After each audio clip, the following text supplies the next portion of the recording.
The Honorable, the Supreme Court.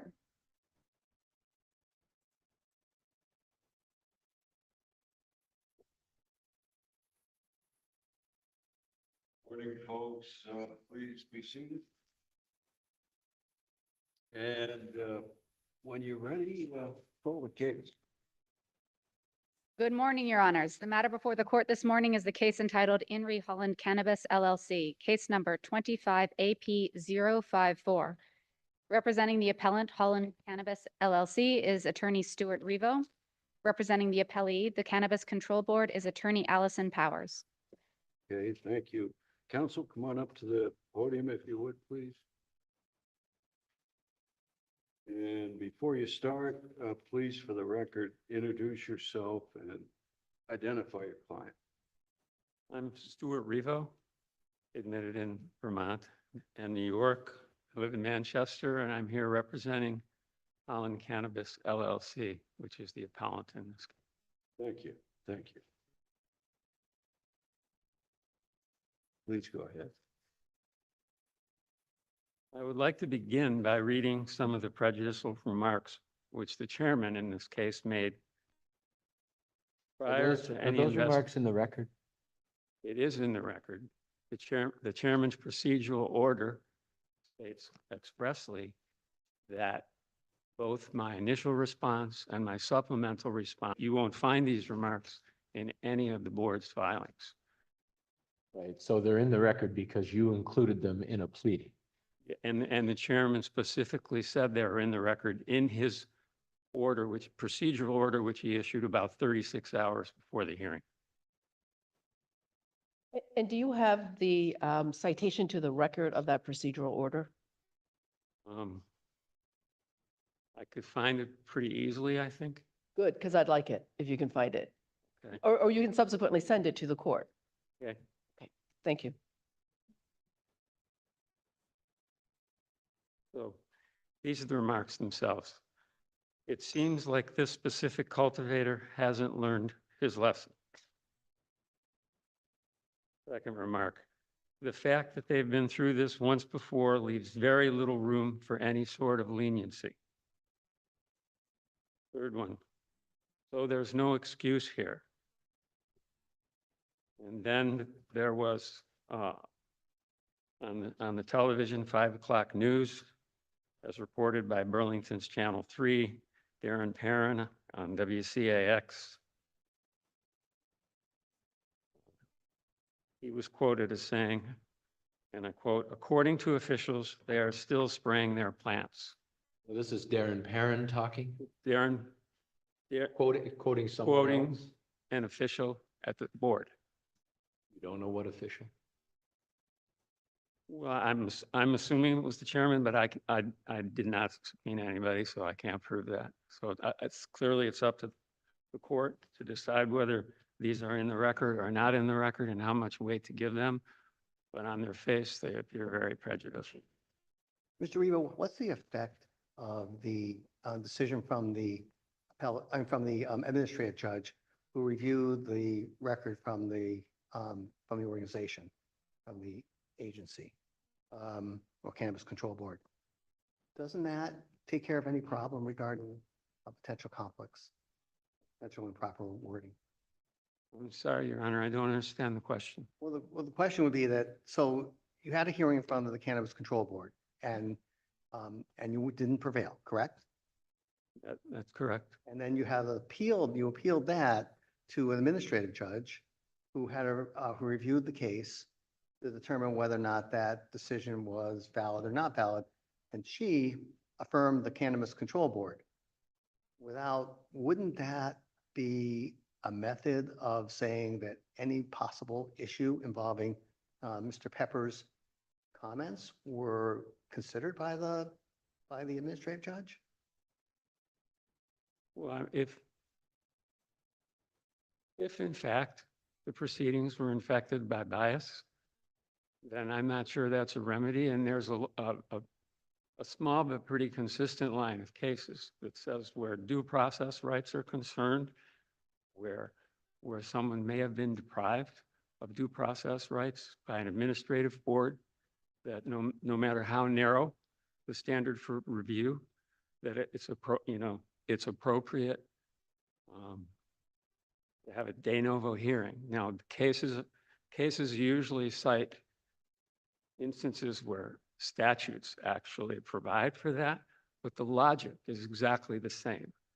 You have a case where one of the very main issues is whether the chairman was biased and couldn't possibly render an impartial hearing. So, Mr. Revo, I'm going to follow up on Justice Cohen's question regarding the hearing officer, Maxine Grad, when she did, when you appealed the board's decision. Is there anywhere in the hearing officer's decision that references these comments and that the hearing officer considered these comments and made any determination as to bias? No, she didn't consider them. She considered it an open and shut matter. It's my position that all of the fact finding and all of the legal conclusions were affected by the bias. And I was never sanguine about our prospects in front of the appellate officer. Okay. Well, this is a key issue, and I'm ready to do something extraordinary if the court would permit me, because, I would recuse myself and testify to direct remarks that I heard from the board in another case about Holland, which I haven't been able to do for a couple of reasons. And that client, just before he died, texted me and said, "I'm ready to testify." Well, you're not here, we're not here to take evidence, counsel. We're here to listen to your arguments, consider the law that controls the issues, and so your arguments are welcome, and but they should be maintained specific with the legal questions that are before us. Well, my argument with respect to prejudice is that it's clearly in the record because the chairman's procedural order says it is, and because I began the hearing in this case by asking the chairman to recuse himself, to disqualify himself, and not to talk to anybody else at the board because of the public remarks. So it seems very disingenuous to me that the board can take the position that these remarks are not in the record when the chairman's procedural order says they are, and when the very first thing I did in my opening statement at the hearing was ask the chairman to recuse himself. So how can this not be appropriate for review? The quotes that you represent the chair making, where did those quotes come from? I mean, they're in the record because you assert that they were made. Where did they come from? It came from newspaper reports. So those were quotes you pulled out of newspapers that you saw? Yes, newspaper reports that were given to me by my clients, basically, and people connected with my clients. I think it's interesting that when I did make the motion, chairman never denied making those reports. Nobody at the board has ever denied the chairman said that. They've taken a strictly procedural position. This is not appropriate for review. And this court has obviously the jurisdiction to do justice. And my position on behalf of my clients is that this is a proceeding which was anything but impartial from before any investigation started. The board had concluded my clients were bad actors. And here's a key statement from the board's decision itself, decision and order. This is the decision and order from which we're appealing and revoking the license, which is obviously a very drastic action. The ECB admitted being, quote, troubled that the means of myclobutanol introduction into Holland's products remains unclear. So we have a case here where the board is supposed to prove by a preponderance of the evidence that Holland Cannabis used myclobutanol. I'm sorry for my poor pronunciation of that. Now they put this is a nod to the fact that they could never demonstrate how this substance got into some of the cannabis. And I think it's a really good example of how the inferences and decisions and the weight of evidence, every decision that you see in the decision and order itself is colored by the board's pre-existing attitude towards Holland. Isn't there a public safety issue with the pesticide on the product? Pardon me? A public safety issue with by the use of that pesticide or insecticide or whatever it's trying to do increases yield, but isn't there a health issue to any consumer who would either ingest or smoke marijuana that had been on there?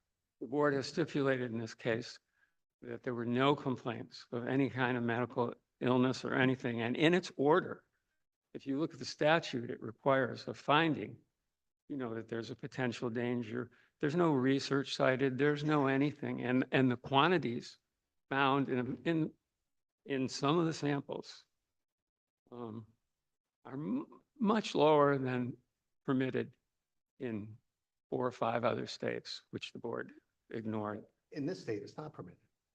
In this state, yes. And I want to stick to the record. Certainly, there was a public safety concern, and that is why Holland Cannabis voluntarily recalled all its product as soon as its first conversation with the board about these failing tests.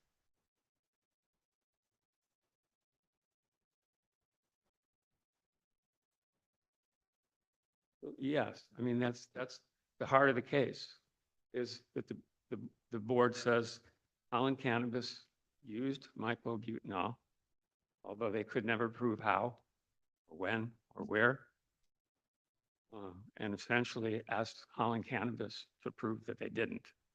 And in your position is that it's the burden, I think I may have misunderstood you, that the burden is on the board, the investigator, to have established that your client affirmatively used the pesticide. The statute says that where there's a notice of violation, that the board has the burden of proving by a preponderance of the evidence. The board's evidence consists strictly of the tests that were over the official action limits. But this is the second time, is it not? That It your is. client has been accused, that you're actually the first time, there was a finding that your client used the chemical, and then a second time in a unannounced investigation, again, the pesticide was present in your client's product. Well, I think the fact that it's the second time cuts the other way, because no reasonable person, having been punished once for this, would ever do it again. Was that your argument then at the hearing? I No, don't it's recall not my that. argument, Okay. but it's my I opinion. don't as- recall that from the record. That's why I No, asked you that's that not question. my argument. But I don't think that shifts the burden. That may affect the way the board viewed Holland.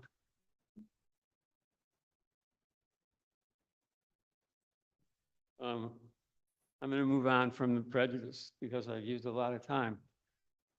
Do you have any more questions about the bias issue? No. All right, I want to go on the other issue that I have to hit. Is that the board, one of the issues in this appeal is a document which was used by the board's prime witness, Agent Modica. Sometime through the hearing, not very far into the hearing, I saw that she was looking down and reading from a piece of paper that had never been given to me. Was it ultimately given to you? 5 days after, And did you object? I did object, and the board's brief says that I agreed to its use, as long as it was given to me. If I have with me the record, and it's printed case page right around 64. So Mr. Revo, you were referencing Vermont Rule of Evidence 612, is that correct? I can't remember the statute number. Okay, well, let me just ask you this question then, because my review of the record, you raised an objection, and then my memory, and I may be faulty on this, but you can correct me, is that subsequently a question was asked of the investigator, are you using that to refresh your recollection? And she said yes. So under 612, there's the old adage, you can use a ham sandwich to refresh memory. There's nothing wrong with looking down at your notes.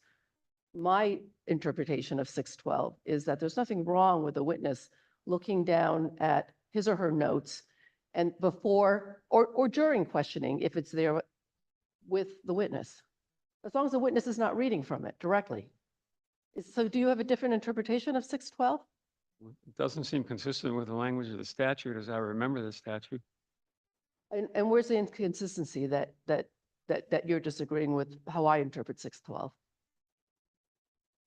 Well, for that you couldn't use a document that wasn't delivered to me beforehand like that. And then they misrepresented it. They said it was only a timeline. And it's in the record. It became an exhibit ultimately, and it's in the record with all kinds of important substantive things that touch on all the substantive issues. Why, after promising that they would not issue a notice of violation, they in fact issued a notice of violation and a stop sale order. It's got all kinds of things. You should look at it. Counsel. It's at printed case 264.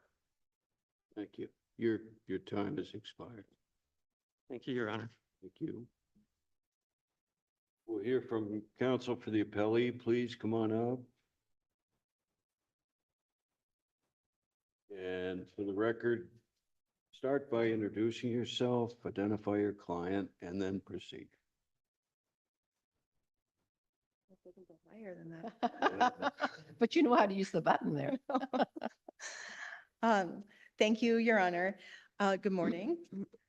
May it please the court, I am Allison Powers with the Attorney General's Office here representing appellee, the Cannabis Control Board. We're here because Holland's cannabis products were tested over 100 times, and almost 25% of the samples contained unauthorized pesticides, or an unauthorized pesticide, I should say. Many of the contaminated samples came from retail stores where consumers were invited to purchase the product and take it home to ingest or inhale. The Cannabis Control Board is directed by statute to stop the sale of contaminated cannabis in this state. There are many pesticides that the board allows for the growth of cannabis. Myclobutanol is a pesticide that is not authorized for use on cannabis in this state. If myclobutanol is inhaled or ingested, it can cause severe headaches, nausea, and vomiting, and it poses a great public health risk. There's no dispute here that myclobutanol was found in some of Holland's products that were for sale in retail establishments and also in the flower that Holland was growing. I'm wondering if I might direct you to the bias issue, which I want to make sure there's time to hear your side of things. Opposing counsel says that the board did not give adequate consideration to the issue of bias. What is your response to that?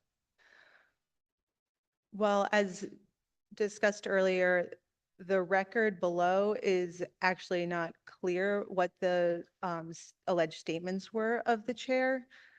So the record was opposing counsel stating his understanding of alleged statements. There were news reports apparently, but none of those news reports were offered into evidence, and there are no actual direct quotes of what the chair supposedly said. Therefore, our position is that the issue just simply isn't properly preserved to be considered on appeal. So, Ms. Powers, excuse me, so your position is that Holland Cannabis did not properly establish a record as to, for this court to review? Correct. What was the effect, what was the effect of the appeal to the administrative judge? Was it ever raised during that as an issue to try to overrule the board's decision? Well, the administrative judge still just reviewed the board's decision based on the record that was before the board, and there was no proper record before the board. So therefore, it's still, I mean, at the lower level of appeal, was not properly preserved either. So it never became an issue. According to my review of Administrative Judge Grad's decision was, she never really got into it. She talked about some of the other things, but it wasn't in front of her in that decision. Correct. It was not properly in front of her, just as we believe it's not properly in front of this court. Even if this court did want to consider that, though, our position is there is no bias here. The record shows, if you look at the transcript of the hearing, all of the board members asked questions. Any statement that the chairman made does not indicate any sort of bias towards Holland. And there's certainly no bias present in the decision itself. Throughout the testimony, especially when representatives from Holland Cannabis were giving testimony, all the board members were asking very in-depth questions, trying to figure out and eliminate possibilities of how this pesticide got into their products. Attorney Powers, in terms of that piece of things, if you look at the proceeding as being bifurcated, the first part of the proceeding being establishing responsibility and whether or not there was a violation, and the second part looking at sanction, how does that potential bias, how's that implicated by the sanction imposed? I understand what you're saying in terms of the chair did not make did not appear to make any significant decisions during the hearing, is your argument. The board was actively participating in the proceeding, but when establishing or considering sanction, and there's a potential for bias, how is that part to be guarded against? Well, I think that shows up very well in the board's written decision when they have the section with the findings of the facts, but then they have their section analyzing all the mitigating factors and all the considerations that went into imposing the sanction that they did. There are certain factors that the board is supposed to consider under the board's rules, and they went into great detail explaining those factors, and all of their description was based on the findings of fact and the facts that were in the record and deference to the credible testimony that was given. Do you on the agree that the record. weight to be given those factors there's some discretion in that though? There's absolutely the board has discretion on what weight to give to what evidence, yes, within those factors. And if there's the potential for bias when looking at the weight to be given those factors, is that something that this court should be taking into account? If there's potential for bias, this court does not need to take into account the potential for bias, because in this case, any bias that allegedly existed did not nearly get to the level that the chair should have recused himself anyway. Even if you take all the allegations as true, it didn't rise to the level that the chair would be But how do you required. know that if there's no record? I mean, that's the issue here for me. If there's no record, how do we come to that conclusion? Well, I'm saying based on the allegations that were made, of which there is no record, Right. but even if you take the allegations as true, it doesn't rise to the level that the chair should have recused himself. So let me ask you this. The hearing before the administrative judge was an on-the-record review, is that right? Correct. Isn't that right? And were you there or somebody else from your office? I was not personally there. Nobody from my office was. Based on the record, your opposing counsel was there? Correct. So tell me whether or not there was an issue raised. I understand it's an on-the-record review, but was there an issue raised by counsel, either counsel, for or against with respect to this issue of bias? I believe I believe the transcript of those arguments are in the record here before the court. Yeah, I haven't. And I confess believe I it, haven't read them. and I believe it shows, I can't tell you where, but I believe it does show that, that opposing counsel did mention the issue, bring up the issue. I'm not able to go into detail about that, though. So I guess so you don't know the record then regarding the hearing officer, Brad? Is that right? Well, I've reviewed the record. I just Okay. can't cite to it right Okay, now. all right. Okay, good. No, that's good. So this is my question, and if you don't know it off the top of your head, perhaps you can then, again, Mr. Rebolton is welcome to send something to the court if you can follow up on it. My review of the record is that Holland Cannabis attempted to create some sort of a record about what those statements were, and was not able to do that. And the hearing officer subsequently said, I don't know what the statements are. What are the statements? And I thought that was how it was dispensed with. I could be wrong on that, but I don't think that there was any affirmative statement from the hearing officer as to taking into consideration statements. I don't, my memory is that she didn't know what the statements were. Well, because the statements weren't actually in the record in the right. hearing below that was before the board. Okay. I think I want to also actually get to the standard of review for this court, because when there is the intermediate appellate officer, this court is reviewing the board's decision below, not the appellate officer's decision. Mhm. And as outlined in our brief, this court only sets aside the board's findings if the findings are clearly erroneous. So if there is a reasonable basis for the board's decision based on the record below, then it stands. An appellant has the burden of demonstrating clear error by the board, and it has not done so here. Then also per statute, and as affirmed by this court in the Pomeranz decision, there are 6 other circumstances that may result in the reversal of the board's decision only if appellant's rights were prejudiced. And these are if the board violated constitutional or statutory provisions, exceeded its statutory authority, used unlawful procedure, committed some other error of law, acted arbitrarily or capriciously, or abused its discretion. And none of those circumstances exist here.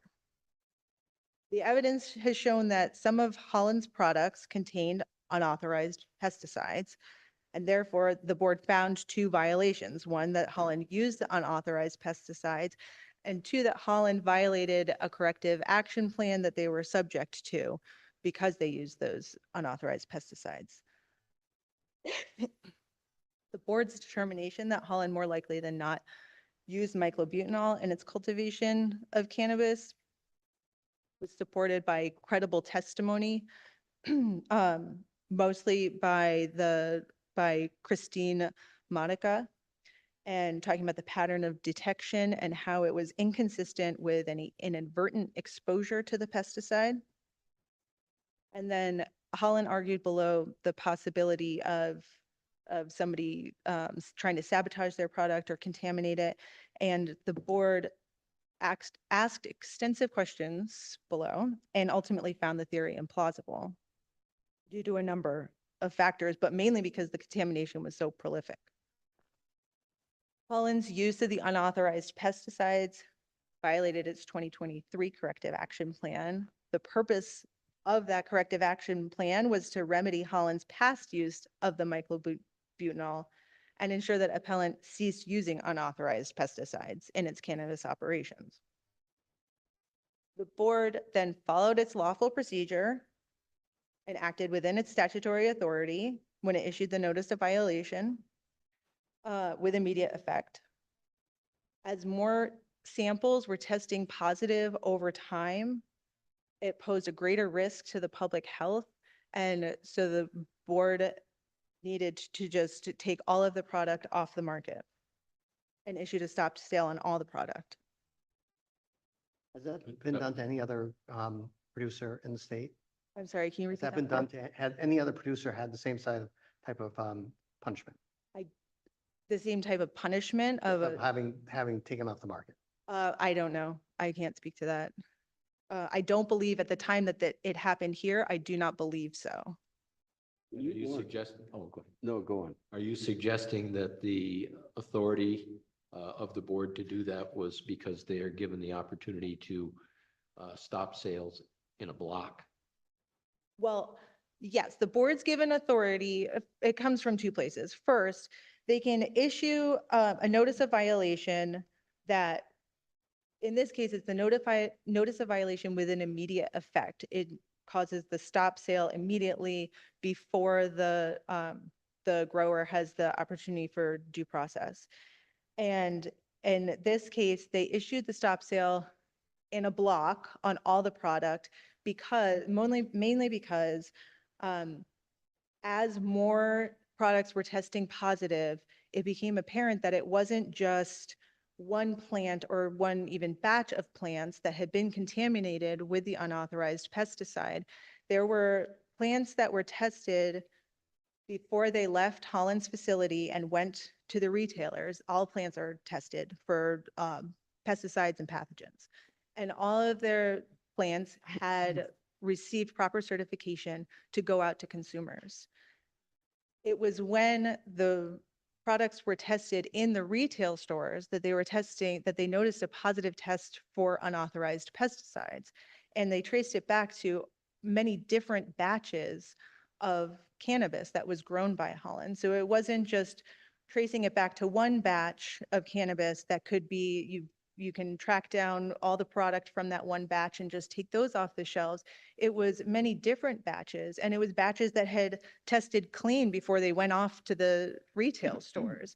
And so the board, once they realized just how prolific the problem was, there was no way to track down and ensure that every single product that came from Holland was safe for consumers. So the notice of violation was issued before the board hearing, right? Correct. And the notice of violation then was issued before the question of bias was raised. Correct. And is it your understanding that the notice of violation issued before remarks were made in the press with respect to this issue of bias? That is my understanding. I cannot be completely accurate of the exact dates right now, though. In closing, if there are no further questions, I have one last question, which is, it goes back to the bias issue. And because much of the argument has been framed by you and by your client in terms of the issue not being preserved regarding these alleged statements. Do you believe that there's any obligation on the part of the board or the chair that when this issue is made to develop the record? In other words, Holland made the argument as to recusal, and I understand your argument to be that they did not preserve the issue, that the statements were not admitted. But once the issue is raised, do you believe the chair has an obligation to ensure that the proceedings not only are fair, but appear to be fair? Do you believe the board has an obligation to develop the record, even if Holland did not? I don't believe there's a legal obligation for the board to develop the record. I believe there is a legal obligation to ensure that it is an impartial tribunal. And I believe the board did so here. They did to some extent address the concern that was raised. They didn't make sure that the record had the exact statements. I think it's up to the person raising the issue to make sure everything is in the record that they want in the record. All right, your time has expired. Thank you. Thank you. Does the appellant have any time? Appellant has no time remaining. Thank you very much. Please call a conclusion of the hearing. The next hearing for the court is scheduled for 10:30 this morning. Thank you.